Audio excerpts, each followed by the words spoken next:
بسم اللہ الرحمن الرحیم۔ السلام علیکم دوستو، دنیا بھر کی خبروں میں آج آپ سنیں گے، لیکن اس سے پہلے اگر ہو سکے تو لائک اور سبسکرائب کا بٹن ضرور دبا لیں۔ شکریہ۔ انڈیا کے صوبہ پنجاب کے ضلع کروکشیتر کے ایک گاؤں سے تعلق رکھنے والے خوشپریت سنگھ 6 ماہ قبل 45 لاکھ روپے خرچ کر کے غیر قانونی طور پر امریکہ کے لیے روانہ ہوئے تھے۔ 18 سالہ خوشپریت سنگھ کے والد نے بیٹے کو ایجنٹس کے ذریعے امریکہ بھیجنے کی غرض سے اپنی زمین، مکان اور مویشیوں کو گروی رکھ کر قرضہ لیا تھا، لیکن اب وہ ان 104 انڈین شہریوں میں شامل ہیں جنہوں نے امریکہ میں غیر قانونی حیثیت کے باعث ڈی پورٹ کر کے بذریعہ خصوصی فلائٹ واپس انڈیا بھیج دیا ہے۔ 6 مہینے کے طویل اور پرخطر سفر کے بعد خوشپریت سنگھ 22 جنوری 2025 کو امریکہ کی سرحد عبور کرنے میں کامیاب ہوا تھا۔ تاہم محض 15 دن بعد ہی یعنی 5 فروری 2025 کو انہیں غیر قانونی انڈین تارکین وطن سے بھرے امریکی فوجی طیارے میں بٹھا کر واپس انڈیا بھیج دیا گیا۔ دوستو، یاد رہے کہ 5 فروری کو امریکہ میں غیر قانونی حیثیت میں مقیم انڈین شہریوں سے بھرا پہلا طیارہ امرتسر کے گرو رام داس ایئرپورٹ پر اترا تھا۔ قرض لے کر 45 لاکھ روپے خرچ کرنے، جان جوخم میں ڈال کر 6 ماہ طویل سفر کرنے اور اس کے عوض امریکہ میں محض 15 دن گزارنے کے بعد ملک بدر ہونے والے خوشپریت سنگھ اب غیر قانونی طریقے سے باہر جانے کے مخالف ہیں۔ امریکہ تک کے غیر قانونی سفر کے بارے میں وہ بتاتا ہے کہ ہمارے پاس صرف پانی ہوتا تھا اور ہمیں جنگل پار کرنے ہوتے تھے، بس اپنے راستے پر چلتے رہنا ہوتا تھا، پیچھے مڑ کر بھی نہیں دیکھنا ہوتا تھا۔ اس کا کہنا تھا کہ جو گائیڈ کے ساتھ ساتھ چلتا ہے وہی سرحد پار کروا سکتا تھا، اس سفر میں جو پیچھے رہ جائے گا وہ ہمیشہ پیچھے رہ جائے گا۔ غیر قانونی طریقے سے امریکہ میں داخل ہونے اور پھر وہاں زیر حراست گزارے گئے دنوں کے بارے میں وہ بتاتا ہے کہ ہمیں امریکہ کے حراستی کیمپ میں 12 دن تک رکھا گیا۔ پہلے ہی دن انہوں نے ہمیں بتا دیا تھا کہ وہ ہمیں انڈیا واپس بھیج دیں گے، لیکن ہم نے سوچا کہ وہ ہمارے ساتھ مذاق کر رہے ہیں۔ وہ سنجیدہ تھے لیکن ہم مذاق سمجھ رہے تھے۔ پھر جب انہوں نے ہمیں ہتھکڑیاں لگائیں تو ہمیں معاملے کی سنگینی کا احساس ہو گیا۔ پہلے تو انہوں نے ہمیں بتایا کہ وہ ہمیں ویلکم سینٹر لے جا رہے ہیں۔ ہم نے سوچا کہ ہمیں وہاں چھوڑ دیا جائے گا، لیکن جب ہم بس سے اترے تو دیکھا کہ ایک فوجی طیارہ ہمارے سامنے کھڑا تھا۔ خوشپریت سنگھ کہتا ہے کہ انہوں نے اس سفر کے لیے 45 لاکھ خرچ کیے اور اب ہم امید کرتے ہیں کہ اگر ہمارے پاس پیسے واپس مل گئے تو ہم یہاں کچھ کام کر لیں گے، لیکن اب باہر جانے کے بارے میں بالکل نہیں سوچوں گا۔ خوشپریت سنگھ کے والد اس موقع پر دوستوں کافی جذباتی نظر آئے۔ انہوں نے روتے ہوئے التجا کی کہ ہمیں ہماری رقم واپس کر دو، اگر پوری نہیں تو کم از کم آدھی ہی کر دو۔ ایک اور جوان سکھ پال سنگھ کا کہنا تھا کہ وہ 4 ماہ سفر میں رہا۔ مشکلات کے بارے میں بات کرتے ہوئے اس کا کہنا تھا کہ میں سب سے ہاتھ جوڑ کر درخواست کرتا ہوں کہ کوئی بھی 2 نمبر راستے سے نہ جائے، یہاں رہ کر تھوڑا کھا لیں، کیونکہ راستے میں تو کھانا بھی نہیں ملتا، آپ کے پیسے بھی چھین لیے جاتے ہیں اور آپ کو کسی قسم کا تحفظ نہیں دیا جاتا۔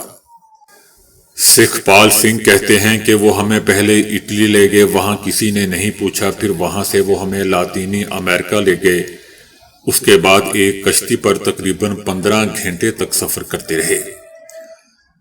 وہ کہتا ہے کہ ہم پہاڑوں میں 45 کلومیٹر پیدل چلے اور جو کوئی بھی وہاں سفر کی سختی یا بھوک پیاس کے باعث گرتا تھا اس کو وہیں چھوڑ دیا جاتا تھا۔ ہم نے راستے میں بہت سی ڈیڈ باڈیز بھی دیکھی۔ اسی طرح دوستو دسوہا کے رہائشی ہروندر سنگھ کی کہانی بھی کچھ ایسی ہی ہے۔ ہروندر سنگھ کا کہنا ہے کہ پہلے انہیں دہلی سے قطر اور پھر قطر سے برازیل لے جایا گیا۔ وہ کہتے ہیں کہ میں 2 دن برازیل کے ایک ہوٹل میں رہا، پھر انہوں نے مجھے بتایا کہ آپ کی پیرو سے فلائٹ ہے۔ ہم بس کے ذریعے پیرو گئے لیکن وہاں کوئی فلائٹ نہیں تھی، پھر وہاں سے ہم نے ٹیکسی کے ذریعے سفر کیا۔ ہرویندر سنگھ کا کہنا ہے کہ انہوں نے اس پورے سفر پر 42 لاکھ انڈین روپے خرچ کیے۔ اس کا کہنا تھا کہ جب ہم پاناما پہنچے تو تب تک 2 لڑکے مر چکے تھے، ایک سمندر میں ڈوب گیا اور ایک جنگل میں مر گیا۔ اس کے علاوہ دوستو، ایک اسٹوڈنٹ لڑکی کا دعویٰ ہے کہ ان کے ساتھ امریکی حکام کی جانب سے ناانصافی کی گئی۔ لڑکی مسکان نے بتایا کہ ان کے پاس 3 سال کا اسٹڈی ویزا ہے جس پر وہ 1 سال پہلے انگلینڈ گئی تھی۔ وہ 5 جنوری 2024 کو برطانیہ گئی تھی۔ گزشتہ سال کے اواخر میں وہ اپنے کچھ دوستوں کے ہمراہ میکسیکو سیر پر گئی، جہاں سے وہ تیجوانہ سرحد پر بھی گئی۔ اس کا کہنا تھا کہ میں نے نہ ہی سرحد پار کی اور نہ ہی کوئی دیوار، لیکن وہاں امریکی حکام کی ایک بس آئی جو مجھ سمیت دیگر افراد کو اٹھا کر لے گئی۔ مسکان بتاتی ہے کہ کیلیفورنیا کی پولیس ہمیں لینے آئی اور پھر انہوں نے ہمیں انڈیا بھیج دیا۔ ہمیں یہاں پہنچنے کے بعد ہی پتہ چلا کہ ہم تو انڈیا میں ہیں۔ مسکان کا کہنا تھا کہ مجھے دھکے مارے گئے، حالانکہ میں ایک درست اسٹوڈنٹ ویزے پر گئی تھی۔ مسکان کا کہنا تھا کہ میرے پاس اب بھی برطانیہ کا ویزا موجود ہے، لیکن ہمیں بتا دیا گیا ہے کہ ہم اب 5 سال تک کہیں نہیں جا سکتے۔ مسکان کے والد جگدیش کمار کا کہنا ہے کہ ہم نے اپنی بیٹی کے اچھے مستقبل کے لیے وہاں بھیجا تھا، لیکن اسے الٹا دھکے مارے گئے۔ حکومت کو اب اس بارے میں سوچنا چاہیے، ہم نے قرض لے کر اسے بھیجا تھا۔ اسی طرح گرداسپور کے ایک قصبے فتح گڑھ چوڑیاں کے جسپال سنگھ کو صرف 11 دن امریکہ میں گزارنے کے بعد دوستوں انڈیا ڈیپورٹ کر دیا گیا۔ جسپال سنگھ کا کہنا تھا کہ امریکہ جانے کا خواب چکنا چور ہو گیا۔ اس کا کہنا تھا کہ ان کا امریکہ کا سفر تقریباً 2.5 سال پہلے شروع ہوا تھا۔ اس خواب کو مکمل کرنے کے لیے انہیں 40 لاکھ روپے کا نقصان سہنا پڑا۔ جسپال سنگھ کا کہنا تھا کہ وہ 2022 میں وزٹ ویزے پر انگلینڈ گئے تھے اور وہاں ان کا اسپین کے ایک پنجابی ایجنٹ سے رابطہ ہوا۔ پھر جولائی 2024 میں وہ یورپ پہنچے۔ اس کے بعد تقریباً 6 ماہ مختلف ممالک میں گزارنے کے بعد وہ پاناما کے جنگلوں کے ذریعے امریکہ پہنچے۔ جسپال سنگھ کا کہنا تھا کہ راستے میں میں نے لڑکوں بلکہ لڑکیوں کی باڈیز بھی دیکھی، میں نے ان کے ڈھانچے بھی دیکھے۔ اس کا کہنا تھا کہ سفر کے دوران ہمیں کھانے کے لیے صرف تھوڑی سی روٹی اور 1 یا 2 بسکٹ ملتے تھے۔ جسپال سنگھ کا کہنا ہے کہ امریکی فوج نے انہیں امریکی سرحد پار کرتے ہی گرفتار کر لیا تھا۔ وہ کہتے ہیں کہ ہمیں کئی طرح سے تشدد کا نشانہ بنایا گیا۔ فوجی طیارے میں ڈالنے کے بعد میرے ہاتھ پاؤں باندھ لیے گئے۔ طیارہ کئی جگہ رکا، لیکن آخر کا امرتسر پہنچنے کے بعد ہی میرے پاؤں کھول دیے گئے اور ہاتھ بھی۔ دوستو یاد رہے کہ 104 تارکین وطن نے ایجنٹوں کو امریکہ جانے کے لیے بڑی بڑی رقمیں ادا کی تھیں۔ دوسری جانب انڈیا کی حکومت کا کہنا ہے کہ وہ امریکی انتظامیہ سے بات کر رہی ہے کہ آئندہ وہ انڈیا کے غیر قانونی تارکین وطن کو امریکہ سے واپس بھیجتے وقت ان کے ساتھ بہتر سلوک کرے، ان کے ہاتھ پاؤں نہ باندھے۔ انڈیا کی اپوزیشن جماعتیں حکومت پر دباؤ ڈال رہی ہیں کہ وہ انڈین شہریوں سے اس طرح کے سلوک کے خلاف امریکہ کے خلاف آواز بلند کریں۔ انڈیا کی اپوزیشن جماعتوں کی جانب سے اٹھائے گئے سوالات کا جواب دیتے ہوئے ایس جے شنکر نے کہا کہ امریکہ بدری کا عمل کوئی نیا نہیں ہے اور یہ سن 2009 سے چلا آ رہا ہے۔ امریکہ نے 2009 سے 2025 کے دوران ہر برس غیر قانونی انڈین شہریوں کو ملک بدر کیا ہے۔ غیر قانونی انڈین تارکین وطن کے اعداد و شمار پیش کرتے ہوئے ان کا کہنا تھا کہ غیر قانونی طور پر کسی ملک میں داخل ہونا ایک جرم ہے اور یہ سبھی ملکوں کی ذمہ داری ہے کہ اگر ان کے شہری کسی ملک میں غیر قانونی طور پر جاتے ہیں تو وہ انہیں واپس لیں۔ انڈیا میں لوگوں اور اپوزیشن کا کہنا ہے کہ امریکہ نے جس طرح انڈین شہریوں کو ہتھکڑیاں اور بیڑیاں پہنا کر ایک فوجی طیارہ انڈیا بھیجا ہے، وہ نہ صرف غیر انسانی ہے بلکہ پورے ملک کی توہین بھی ہے۔ کئی انڈین رہنماؤں کا یہ بھی کہنا تھا کہ کولمبیا جیسے چھوٹے سے ملک نے اپنے شہریوں کی ملک بدری کے دوران امریکی اہلکاروں کی جانب سے روا رکھی گئی بدسلوکی پر امریکہ سے بات کی تھی، ان کو آنکھیں دکھائی تھی، تو انڈیا ایسا کیوں نہیں کر رہا؟ جس کے جواب میں ایس جے شنکر کا کہنا تھا کہ امریکہ کی ہوم لینڈ سیکیورٹی کا محکمہ غیر قانونی تارکین وطن کو مجرموں کے زمرے میں لیتا ہے۔ وزیر خارجہ جے شنکر کا یہ بھی کہنا تھا کہ امریکہ میں ملک بدری کا عمل آئی سی ای کے ذریعے کیا جاتا ہے اور قانون کے مطابق اس عمل کے دوران غیر قانونی تارکین وطن کو ہتھ کڑیاں لگانا بھی شامل ہے۔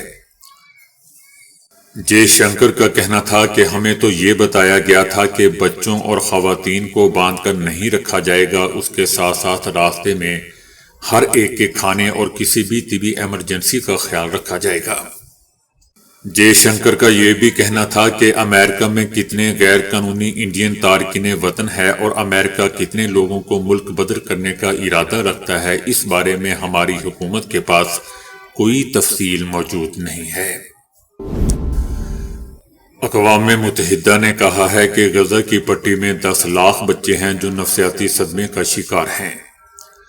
غزہ میں خاندانوں کو درپیش حالات زندگی خطرناک ہیں، انہیں پینے کا پانی، امداد اور کمبل فراہم کرنے کی ضرورت ہے۔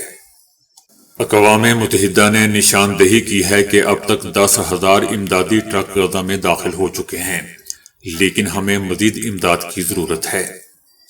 اقوام متحدہ کا کہنا ہے کہ ہم غزہ کی پٹی میں بچوں کے لیے کپڑے اور کھانے کا سامان لانے کی کوشش کر رہے ہیں اور ہمیں انہیں لانے میں دشواری کا سامنا کرنا پڑ رہا ہے۔ ان حالات میں بچوں کے لیے سردی میں باہر نکلنا تو نہ صرف خوفناک ہے بلکہ ان کی صحت کے لیے بھی بہت ہی خطرناک ہے۔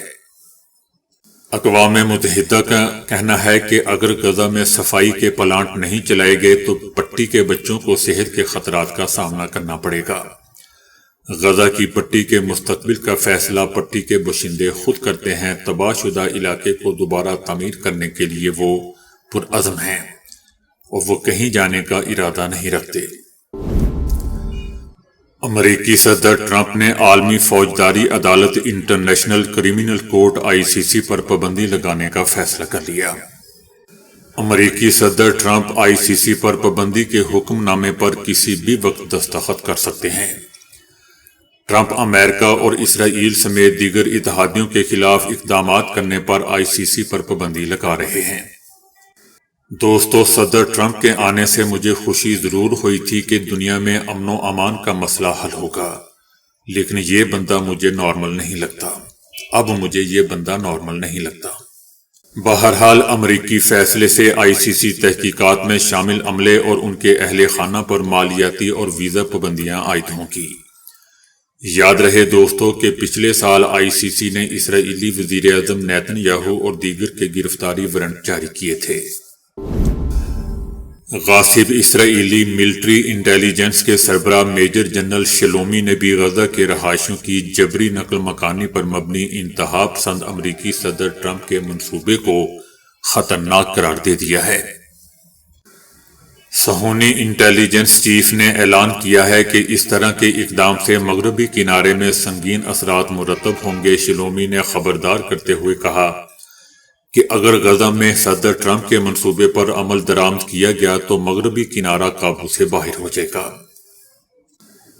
غاصب صہیونی رجیم کے انٹیلیجنس چیف نے کہا کہ خاص طور پر آنے والے اسلامی مہینے رمضان کے دوران ہر سال مغربی کنارے میں فلسطینیوں اور قابض اسرائیلیوں کے درمیان تنازعات میں اضافہ دیکھنے میں آتا ہے۔ اس جنرل کا کہنا تھا کہ جیسا کہ سال 2021 میں رمضان کے دوران فلسطینیوں اور قابض صہیونیوں کے درمیان وقوع پذیر ہونے والا شدید تنازعہ 12 روزہ جنگ آپریشن سیف القدس کا باعث بنا تھا۔ یاد رہے دوستو کہ غزہ کے باشندوں کی مصر یا اردن کی جانب سے جبری نقل مکانی کی ضرورت کے بارے میں صدر ٹرمپ کے حالیہ موقف پر دنیا بھر میں شدید تنقید کی جا رہی ہے۔ خصوصاً مذکورہ دونوں ممالک نے بھی اس منصوبے کی شدید مخالفت کا اعلان کر رکھا ہے، جس کے بعد صدر ٹرمپ کا کہنا ہے کہ اگر مصر اور اردن نہیں تو ایسے دیگر علاقے بھی ہوں گے جو فلسطینیوں کو قبول کر لیں گے۔ اس بار دوستو صدر ٹرمپ نے غزہ کے غیر آباد ہو جانے کا بہانہ استعمال کیا اور زور دیتے ہوئے کہا کہ غزہ میں کوئی بھی شخص مصائب اور مشکلات میں نہیں رہنا چاہتا، وہاں کوئی نہیں رہ سکتا۔ پاناما نے چائنا کے بیلٹ اینڈ روڈ منصوبے سے علیحدہ ہونے کا فیصلہ کیا ہے۔ اس حوالے سے پاناما کے صدر کا کہنا ہے کہ چائنا میں پاناما کے سفیر نے بیلٹ اینڈ روڈ معاہدے سے نکلنے کے دستاویزات چینی حکام کے حوالے کر دیے ہیں۔ یاد رہے دوستوں کہ معاہدہ ختم کرنے کا فیصلہ امریکی وزیر خارجہ کے دورے سے پہلے کیا تھا۔ دوسری جانب چائنا نے امریکی صدر ٹرمپ کی جانب سے پاناما کینال کو دوبارہ اپنے قبضے میں لینے کی دھمکیوں کے تناظر میں پاناما پر زور دیا ہے کہ وہ بیلٹ اینڈ روڈ منصوبے پر بیرونی مداخلت کے خلاف مزاحمت کرے۔ عمران خان کے وکیل فیصل چودھری کو راولپنڈی پولیس نے گرفتار کر لیا۔ فواد چودھری نے بھی گرفتاری کی تصدیق کر دی۔ فیصل چودھری کو اڈیالہ جیل کے گیٹ نمبر 5 کے باہر سے پولیس نے گرفتار کیا اور اڈیالہ چوکی روانہ ہو گئی۔